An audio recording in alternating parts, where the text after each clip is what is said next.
All right, this is lecture number 2 in our nervous tissue unit. Some of it's going to be repeat from lecture number 1. We're going to go over different parts of the neuron again. Some of these you wouldn't have heard of yet, so some's going to be new. I'm going to go over different types of sensory receptors in the body. Maybe like thermoreceptors detect changes in temperature, mechanoreceptors. Uh, Also going to go over different parts of the central nervous system, gray matter, white matter.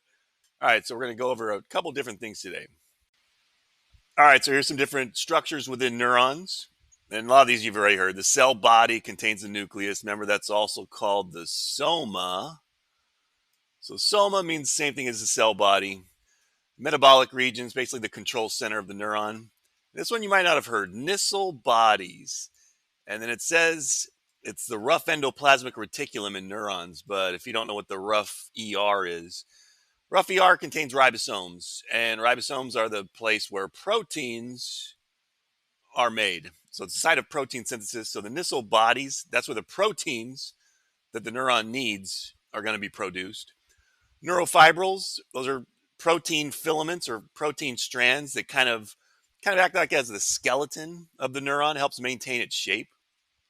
These two we've heard. Dendrites, that's the branching out. Extensions, that's the receiving part of a neuron. So they're going to get stimulated either by the environment or by a nearby neuron. The nearby neuron might be releasing neurotransmitters into the synapse, and that'll stimulate the postsynaptic neuron. So that's the receiving part. It conducts impulses towards the cell body. And the axons, that's the sending part. It's going to go away from the cell body and eventually ends at the axon terminals and the synaptic end bulbs. And then it can pass that information on to another neuron at the synapse by releasing neurotransmitters into the synapse.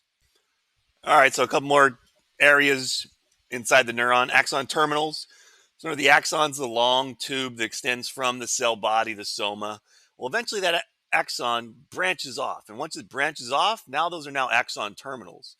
At the end of each axon terminal, it gets wider. And that's called the synaptic end bulb. And so synaptic end bulbs, those wider region at the end of axon terminals, that's where the neurotransmitters are stored. Remember, they're stored in synaptic vesicles, like little bubbles, that hold a bunch of neurotransmitters. And when an action potential reaches the end of the axon terminals and then the synaptic end bulb, it's going to cause calcium ions to rush into the neuron. When that happens, it causes that synaptic vesicle with neurotransmitters to release its neurotransmitters into the synapse to stimulate the next neuron, the postsynaptic neuron.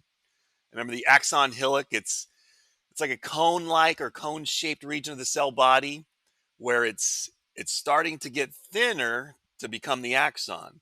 So it's like a tapering part of the cell body. It's like the first part of the axon or the last part of the cell body, and that's where something called summation occurs. Summation. So the neuron is getting stimulated by a bunch of different neurons that are next to it. Some of this stimulation could be what's called excitatory, which makes the neuron more likely to fire a nerve impulse or an action potential. And some of it is inhibitory. It inhibits the neuron. It makes it less likely that it's going to fire an action potential. Where at the axon hillock, the neuron is adding up all the excitatory stimulation it's receiving, and it's also adding up all the inhibitory. If it gets excited enough at the axon hillock, boom, the neuron will fire an action potential. So that's the region of a neuron where the action potential or the nerve impulse initiates or is started. And the last little slide with some terms on it. Neurotransmitters. So neurons send messages through the neuron through like an electrochemical reaction that causes the nerve impulse or action potential to travel through the neuron. But once it reaches the synapse, that space between the axon terminals of one neuron and the dendrites of the next neuron, that space in between, the electrical signal can't jump that space. So then it's got to turn to chemicals. And these neurotransmitters are the chemicals that the presynaptic neuron is going to send into the synapse to stimulate the postsynaptic neuron. There's a bunch of different ones: dopamine, serotonin, epinephrine, norepinephrine, acetylcholine. So we'll go over those and go over like which type of neurotransmitters does what in the body. Nodes of Ranvier, remember, those are the spaces. So you got myelin, which looks like, the axon kind of looks like a big string of sausages, and each sausage is myelin. Well, there's also some space in between the myelin. So you have myelin, and then there'll be an exposed part of the axon. So every time that the axon is exposed where there's not myelin, the gaps in between the myelin, those are called nodes of Ranvier. Axon hillock, I'm fairly certain we just went over that. And remember, myelin, it looks white because it's made mostly of fat, the myelin sheath around the axon, and that's its job is to speed up. So it speeds the conduction of the nerve impulse or the action potential traveling down the axon. So myelinated axons, their action potentials travel much further down the axon than unmyelinated. Because if it's myelinated, the impulse can jump from node of Ranvier to node of Ranvier. And that's called saltatory conduction, which we'll go over later. If it has to travel the continuously the entire axon, that's called continuous conduction, and that's much slower. It's got to go the whole way. It can't jump, skipping different regions of the axon. All right, here's a picture of a typical multipolar neuron, or in this case, it's a motor neuron. Could be an interneuron too. I'm just multipolar. All right, so here are the dendrites. All these branches. Remember, that's the receiving part of a neuron. So those dendrites are going to get stimulated, usually by neurotransmitters. So there could be axon terminals, synaptic end bulbs from the presynaptic neuron sending neurotransmitters into the synapse, and those neurotransmitters are going to get detected by receptors on the dendrites. And if those neurotransmitters are excitatory, it's going to cause that neuron to be more likely to fire an action potential or a nerve impulse. Here are the Nissl bodies. They're called Nissl substance here. I've never heard it called that, but Nissl bodies, remember that's where proteins are made. So the neuron needs proteins both for for the neurofibrils, those are proteins. And also, to send chemical messengers, they need proteins. So that's where the proteins the neuron needs are going to be made. Mitochondrion, if you remember from regular biology as a freshman, that's the powerhouse of the cell. So it's going to convert glucose sugar into a form of energy that the neuron can use, and that's called ATP, adenosine triphosphate. So that's the energy molecule that the neuron will use. And neurons need a tremendous amount of energy because even when they're not firing an action potential, they got to continuously keep the environment inside and outside the neuron ready to fire an action potential. And it requires tremendous amount of energy to constantly keep the environment inside and outside the neuron ready just in case it needs to fire an action potential. Once again, here's the axon hillock. So you can see this is where it's tapering down. It's tapering down into the axon. Remember, this is where summation occurs. So it's going to add up all the excitatory stimulation it gets from other neurons, all the inhibitory stimulation it gets, and it's going to add that up. And if it reaches what's called a threshold, boom, the neuron will fire an action potential or a nerve impulse. You got the axon going down here. That's the tube. You got it's a Schwann cell. So this is the myelin. So that's a single Schwann cell right there. Here's another one. And remember, these little gaps between the myelin, those are the nodes of Ranvier. So this is a myelinated axon. So if this thing fires an action potential, it's going to be saltatory conduction because it can jump. As the action potential travels down the neuron, it can jump from node of Ranvier to node of Ranvier. That makes it happen much, much faster. If it's unmyelinated, it has to go the entire length of the axon. It can't jump. It can't skip some parts. And when it travels the entire length in an unmyelinated axon, that's called continuous conduction. And of course, you got your axon terminals right here. That's where it branches off. And you can see where it gets thicker at the end right there. That's the synaptic end bulb. All right, so this is the sending part of the neuron. Dendrites are receiving, action potential goes down the neuron. Synaptic end bulbs, that's where it can pass the information on to another neuron or to a target organ or muscle. All right, some more about myelin. So this is myelin. This is the fatty substance that covers neurons. PNS, this is in the peripheral nervous system. And remember, that's done by Schwann cells. PNS, Schwann cells, CNS, oligodendrocytes. So there's only really one thing I want to show you here. So this is a Schwann cell right here. It's kind of like a little fruit roll up that's rolled around the axon. But what I want you to see here, the very outer region of this Schwann cell is called the neurilemma.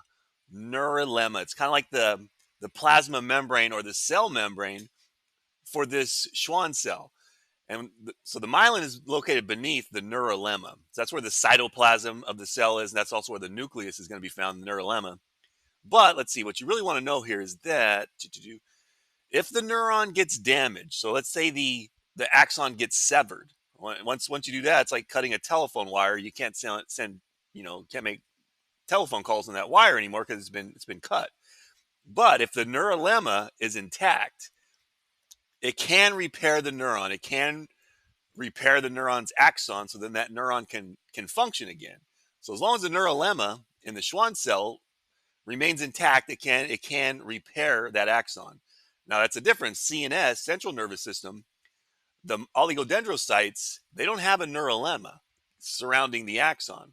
So if your central nervous system axons get damaged, like you see this in paralysis, if somebody gets paralyzed, those axons are pretty much unable to repair themselves, and it's usually permanent damage. But in the PNS, with the Schwann cells, they can repair damaged axons.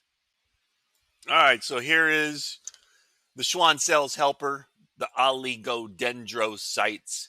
Has the same job as Schwann cells. It produces the myelin around the axon of neurons in the central nervous system. So Schwann cells lay down myelin in the PNS, oligodendrocytes in the CNS. All right, so you can see for oligodendrocytes, its nucleus is not located on the myelin around the axon. Its nucleus, its cell body, its soma is off to the side. So this myelin here does not contain a neurolemma. So it doesn't contain a neurolemma. So therefore, if this axon gets damaged, if it gets severed, the ability to repair, or what's called to regenerate it, is very limited in the CNS. So for the most part, damaged axons, oligodendrocytes are unable to repair damaged axons in the central nervous system. Remember, in the peripheral nervous system, as long as the neurolemma in the cell body on the Schwann cell is intact, it can regenerate that axon. And once again, the gaps between the myelin are called nodes of Ranvier.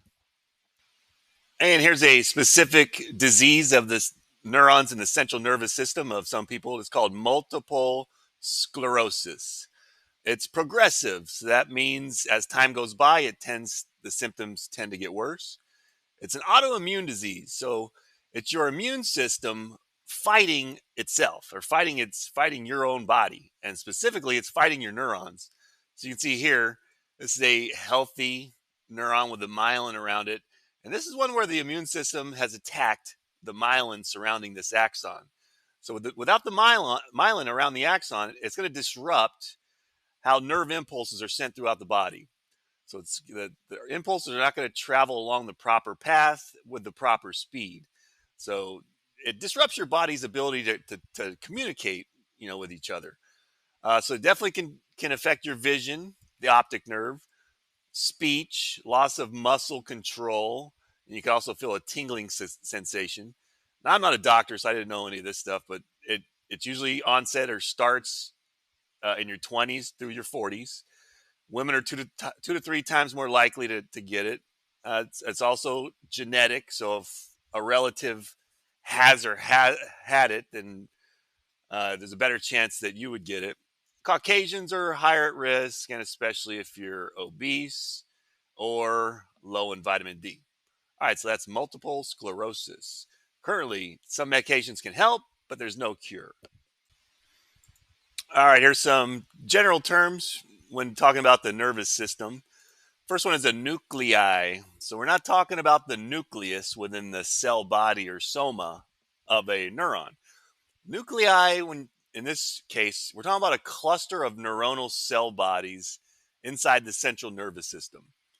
So you've probably heard of different structures in the brain, like the thalamus, hypothalamus, the midbrain. But there's each of those little structures. Like the basal ganglia, the putamen, the caudate nucleus. These are all clusters of cell bodies inside the brain and spinal cord. So inside the CNS, clusters of neuron cell bodies, like a group of them hanging out. That's called a nucleus for singular and nuclei for plural. Now, the opposite of that, clusters of neuron cell bodies located outside of the brain and spinal cord in the peripheral nervous system. Now, these are called ganglia. Now, the only one you'll probably hear is called the dorsal root ganglion. So that's where sensory neurons are going to enter the spinal cord through the dorsal route. Remember, dorsal means towards the back. So sensory information comes in through the back or the dorsal route into your spinal cord. And just before it enters your spinal cord, there's clusters of cell bodies right there. And those are called ganglia. Then you have what's called a tract. So these are bundles of nerve fibers. These are axons. And these are originate and end in the central nervous system. So a tract is like a kind of like a cable of axons, many axons from many neurons running through the central nervous system. And then once those axons are outside, so a different separate group of neurons, when their axons are traveling in the peripheral nervous system, now it's not called a tract, it's called a nerve, which you've probably heard. So a nerve is not a single axon. It's like a cable of a bunch of axons put together, which makes a nerve. White matter. Guess what? It's called white matter because it looks white. And why does it look white? Well, it's made of myelinated axons. And if you remember earlier, myelin is made of mostly fat or lipids. And fat, if you eat a steak, the white part, that's the fat. So white matter, it looks white because it's made of myelinated axons, and the myelin is made of lipids or fat. And then you have gray matter. Guess what color it looks like? It looks gray. Why does it look gray? Well, it's not myelinated axons that are white. This is going to be either collections of unmyelinated axons, but it's usually gray matter is composed of, and I can't believe it's not in here. Gray matter is usually composed of neuron cell bodies. Bodies. Boom. All right, so gray matter is either unmyelinated axons or neuronal or neuron cell bodies. That makes up gray matter. And here's some pictures of gray and white matter. So over here we have the spinal cord. This is a transverse section of the spinal cord. So basically the spinal cord runs, up and down your back to your brain. Well, this is chopping it in half and then looking down at it. And you can see in the spinal cord, the gray matter is located on the inside. Call it the gray horn. Kind of looks like a butterfly. So that's the gray matter. So that's going to be unmyelinated axons, but it's mostly nerve cell bodies that makes up the gray matter. And on the spinal cord, the white matter out here, so these are going to be the tracks. These are myelinated axons going up, ascending and descending. So all this out here, this is all white matter. This is going to be the myelinated axons. So those are either axons sending information up to the brain or from the brain down the spinal cord and eventually into the peripheral nervous system. Now, this is a coronal or frontal section of the brain. So that's chopping it into a anterior, posterior, chopping it like this. And you can see here in the brain, it's the opposite. The gray matter, and a lot of times it's called the cerebral cortex. So the gray matter is on the outside. Remember, on the spinal cord, it was on the inside, and the brain, it's on the outside. And the white matter in here, these are the myelinated axons. This right here is called the corpus callosum, which is a structure that connects the right side of the brain with the left side of the brain. All right, so that's where it is. So the gray matter on spinal cord is on the inside, white matter outside. And on the brain, it's the opposite. Gray matter on the outside of the brain and the white matter on the inside. And we've gone over the functional classification of neurons earlier, but what the heck, we'll do it again. All right, so remember your sensory neurons. Those are the ones that are detecting changes in outside your body and inside your body. They're going to carry impulses. Remember, they're also called afferent because they're taking information from your body and it's going to the central nervous system. Then you have your motor neurons, also called efferent, because remember, these are exiting the central nervous system. So they're efferent. And they're carrying impulses from the brain and spinal cord to the viscera, your organs, muscles, or glands. And then you have the interneurons. Those are the neurons within your brain and spinal cord. Those are the ones that are in between. So you have sensory that goes to the brain and spinal cord. And once in the brain and spinal cord, those are your interneurons. And your brain makes some sort of desired response, and it's going to send that message through a motor neuron. All right. Now, types of sensory receptors. Cutaneous sense organs. Cutaneous just means having to deal with the skin. So if you've probably heard subcutaneous, that means below the skin. All right. So these are sensory receptors in your skin that detect different types of stimuli. So you have Meissner corpuscle, that's for touch, and this is not all of them. You have free nerve endings. So a corpuscle is like a sensory neuron, but at the end it doesn't have like dendrites. It's got like an oval shaped structure, and if that thing gets moved at all, changed by like touch or pressure or vibration, then it's going to allow the sensory neuron to detect that stimuli and pass it on to the central nervous system. Free nerve endings, those look like dendrites. Those look like little, I don't know, branching dendrites right next, close to the surface of the skin. Those are for pain and temperature. Lamellar corpuscles, that's for deep pressure. There's also Pacinian corpuscles, there's Merkel discs, there's Ruffini endings, which help detect heat in certain part of your body. There's Krauss end bulbs, those help to detect cold. So there's not just like receptors for temperature. There's specific ones for cold, and there's specific ones for warmth. So if your body starts to increase in temperature, those sensory receptors that detect heat, those are going to start sending action potentials to let your brain know that your skin is starting to feel hot.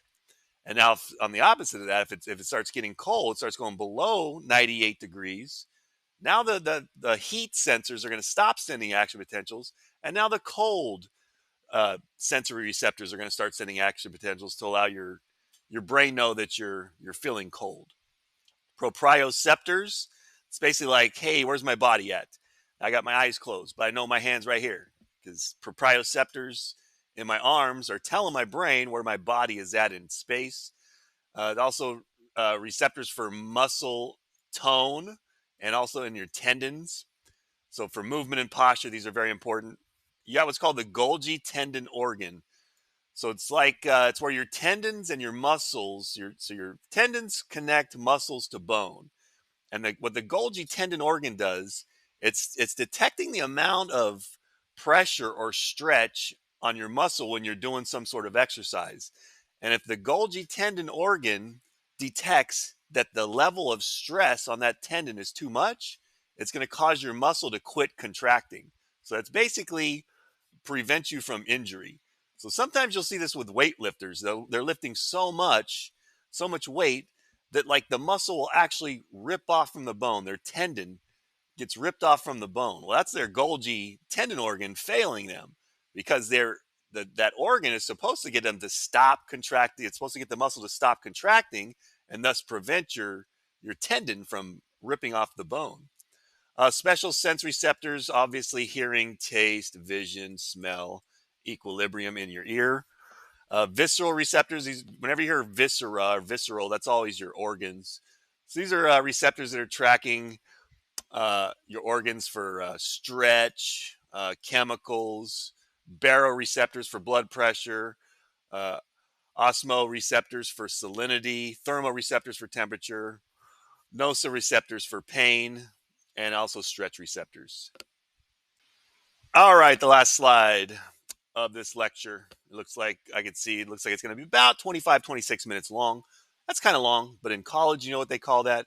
Just getting started, just getting warmed up, 25 minutes. Anyways, so we've done this already. Structural classification, multipolar. All you got to do, step one, find the cell body. Step two, count how many processes are coming off. If it's more than two, you know it's multipolar. And here's this one. Look, find the cell body, step one. Step two, count how many processes or appendages are coming off. I see one, I see two. If you ride a bicycle, the bi means two. It has two wheels. That's why this is a bipolar neuron, because it's got one, two. And then remember, it's going to be a sensory neuron because it's a unipolar. So find the cell body. There it is. Boom. How many processes or appendages are coming off it? Just one right there. So if you ride a unicycle to school, it's called a unicycle because uni means one. So that'll be a unipolar neuron, and that'll be a sensory neuron because our sensory neurons are unipolar. All right, I hope you enjoyed the lecture, and I'll talk to you next time.